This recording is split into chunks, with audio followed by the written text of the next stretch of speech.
Cycle की सैर तूने यूपी की गलियों में की, पर मौलाना के तंज ने तेरी नींद उड़ा दी।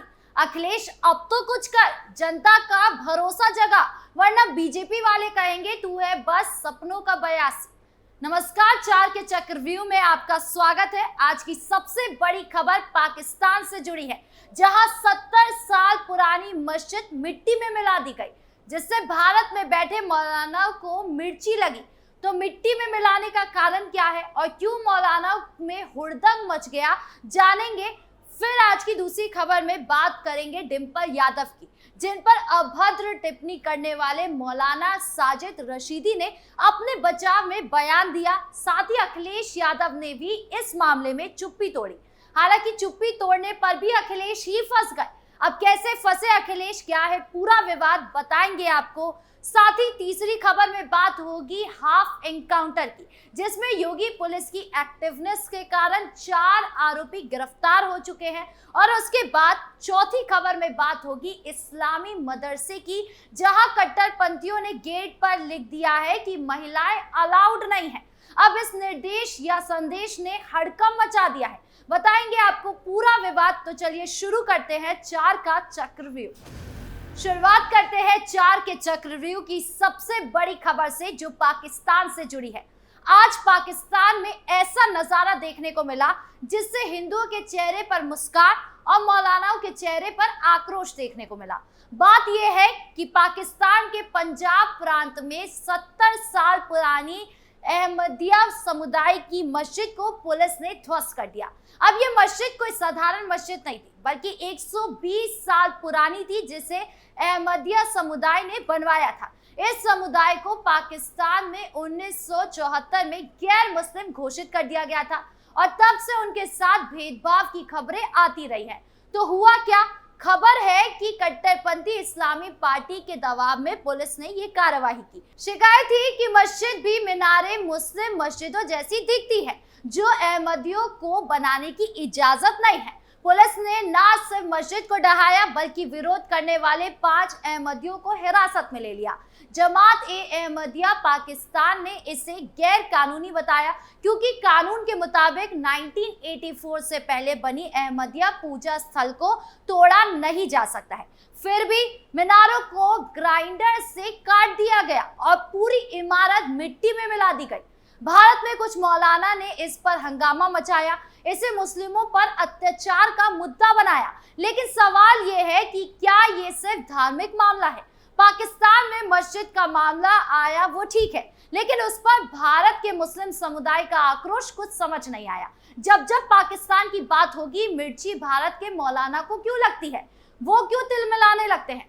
पाकिस्तान तो वही है ना जिसने हिंदुस्तान के पीठ पर बार बार चाकू घोंपने का काम किया है। अभी हाल ही में पहलगाम में हमला किया था, तब भी आपने देखा होगा कि जब भारत पाकिस्तान के झंडे को सड़क पर लगाकर उस पर चढ़कर पाकिस्तान का विरोध कर रहा था, तब भी मुस्लिम समुदाय के कुछ लोग पाकिस्तान से वफादारी निभा रहे थे, झंडा मिटा रहे थे। ये दोहरा रवैया हमारे भारत की एकजुटता पर सवाल खड़ा करता है। और सबसे बड़ी बात, इस मामले में भी मुस्लिम समुदाय जिस तरह से रिएक्ट कर रहे हैं, वो चौंकाने वाला है। हालांकि हिंदू समुदाय खुश है कि इस तरह के एक्शन हो रहे हैं, ताकि पाकिस्तानियों को भी समझ में आए कि वो लोग एक दूसरे के ही सगे नहीं हैं। खैर, अब इस मामले को और कैसे देखा जाएगा, ये मामला आगे क्या रुख लेगा, ये देखने वाली बात होगी।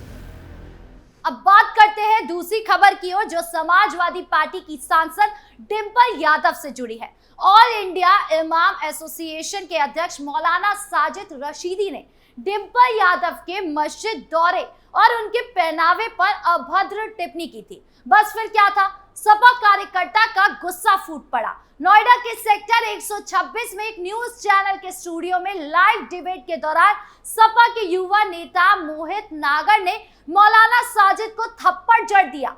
स्टूडियो में हंगामा मच गया और ये वीडियो सोशल मीडिया पर वायरल हो गया। मौलाना साजिद ने अपने बचाव में कहा कि वो डिबेट खत्म होने के बाद मंच पर थे, जब 2-3 युवकों ने उन पर हमला कर दिया। उन्होंने इसे सुनियोजित हमला बताया और कहा कि वो डिंपल के मस्जिद जाने पर टिप्पणी कर रहे थे, जो उनके हिसाब से गलत नहीं थी। लेकिन सवाल ये है कि क्या किसी महिला के पहनावे पर ऐसी टिप्पणी करना जायज है? मौलाना के इस बयान ने पहले ही सपा कार्यकर्ताओं में गुस्सा भड़का दिया था। लखनऊ के हजरतगंज थाने में उनके खिलाफ केस दर्ज हो चुका है और अब नोएडा पुलिस भी इस मामले की जांच कर रही है। इस बीच सपा प्रमुख अखिलेश यादव ने भी चुप्पी तोड़ी। उन्होंने कहा, मौलाना पर हिंसाजनक व्यवहार करना ठीक नहीं है, कानून को अपने हाथ में नहीं लेना चाहिए। अब इस बयान में चौंकाने वाली बात यह है कि अखिलेश यादव ने पत्नी डिंपल यादव पर कोई बयान नहीं दिया, उल्टा मौलाना का बचाव किया और सपा कार्यकर्ताओं के एक्शन पर रिएक्शन दिया, जिसमें कहीं भी डिंपल भाभी का जिक्र ही नहीं था। यानी कुल मिलाकर कहें तो अखिलेश यादव की राजनीति या मुस्लिम वोट को लेकर डेडिकेशन इतना बढ़ गया है कि पत्नी का सम्मान भी उनके सामने खाक बराबर हो गया है। बीजेपी भी इस बात को दोहरा रही है। अखिलेश पर तंज कसते हुए वो कह रही है कि वो सत्ता के लालच में अपनी पत्नी के अपमान को चुपचाप सह रहे हैं।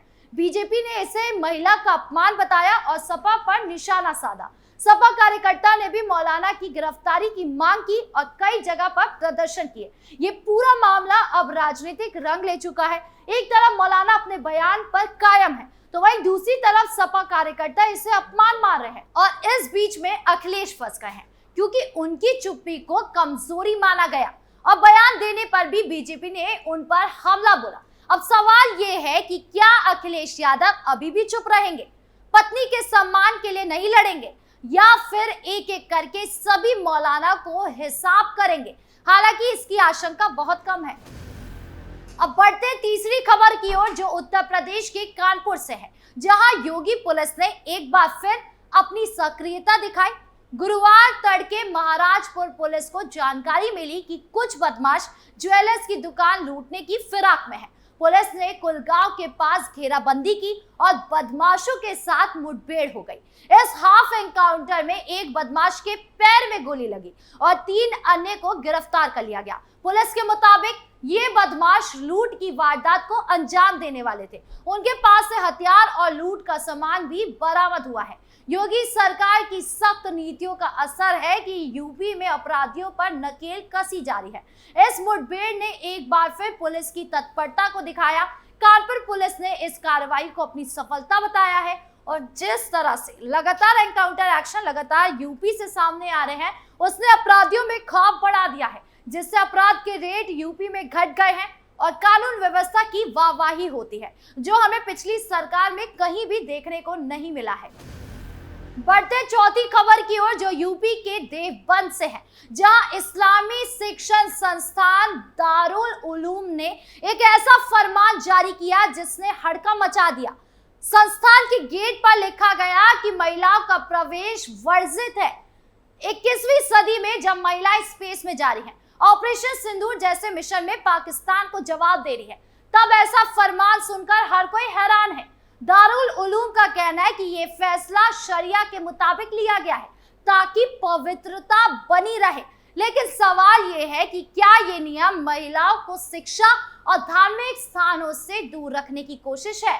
आज की महिला हर क्षेत्र में आगे बढ़ रही है, फिर चाहे वो विज्ञान हो, राजनीति हो या रक्षा क्षेत्र हो। ऐसे में इस तरह का फरमान न सिर्फ कट्टरता वाली सोच को दर्शाता है, बल्कि ये सवाल भी उठाता है कि क्या इस्लाम में महिलाओं के लिए इंसाफ बचा है। दिलचस्प बात यह है कि अगर ऐसा कोई नियम किसी हिंदू संस्थान में बनाया होता तो शायद कट्टरपंथी सड़कों पर हंगामा मचा रहे होते, लेकिन चूंकि ये मामला मुस्लिम संस्थान से जुड़ा है, इससे मुस्लिम समुदाय में भी खामोशी छाई है। कोई खुलकर विरोध नहीं कर रहा है। कुछ लोग इसे धार्मिक परंपरा का हिस्सा बता रहे हैं तो कुछ लोग इसे महिलाओं के अधिकारों पर हमला मान रहे हैं। इस फरमान ने सोशल मीडिया पर भी बहस छेड़ दी है। कुछ लोग कह रहे हैं कि ये सिर्फ एक संस्थान का नियम है, इसमें हंगामा करने की जरूरत नहीं है, लेकिन वही दूसरी तरफ लोग सवाल उठा रहे हैं कि क्या ये नियम समाज को पीछे ले जा रहा है? क्या महिलाओं को शिक्षा और धार्मिक स्थानों से वंचित करना जायज है? ये विवाद अभी थमने का नाम नहीं ले रहा है और आने वाले दिनों में इस पर और चर्चा होगी। बहरहाल 4 के चक्रव्यूह में इतना ही। नमस्कार।